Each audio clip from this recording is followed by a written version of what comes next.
उनके पूर्वज बौद्ध थे, वो धीरे धीरे घर वापसी कर रहे हैं। और 5 अक्टूबर 2022 को डॉक्टर अंबेडकर भवन रानी झांसी रोड पर दिल्ली की सरकार में मंत्री रहते हुए जब हमने 12,000 लोगों को बौद्ध धर्म की दीक्षा दिलाई, 22 प्रतिज्ञाएं दोहराई, उसके बाद कम से कम 30 से 40 लाख लोग बौद्ध धर्म की दीक्षा ले चुके हैं।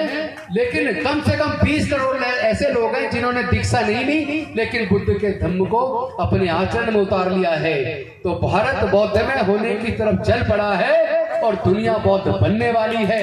क्योंकि यूएनओ की रिपोर्ट आई है, यूएनओ की रिपोर्ट आई है कि आने वाले 50 सालों में आधे से ज्यादा यूरोप बौद्ध बन जाएगा। और यह भी रिपोर्ट आई है अमेरिका और ऑस्ट्रेलिया के अंदर पहले नंबर पे क्रिश्चियनिटी है, दूसरे नंबर पे बौद्ध है। लेकिन जिस तेजी से बौद्ध धर्म वहां बढ़ रहा है, हो सकता है आने वाले 10 से 15 सालों में अमेरिका और ऑस्ट्रेलिया के अंदर भी क्रिश्चियन से ज्यादा बौद्ध हो जाएंगे।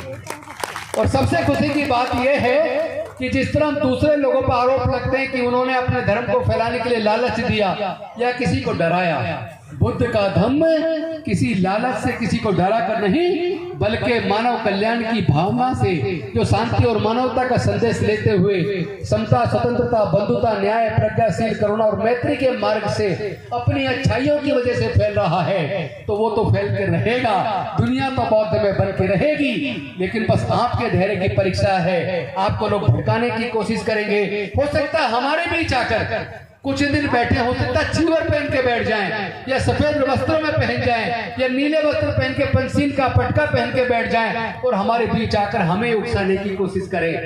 उकसावे में मत आना, क्योंकि उकसावे में आ गए तो वो फिर हिंसा को तो वो लोग बलपूर्वक कुचल देते हैं, सत्ता कुचल देती है।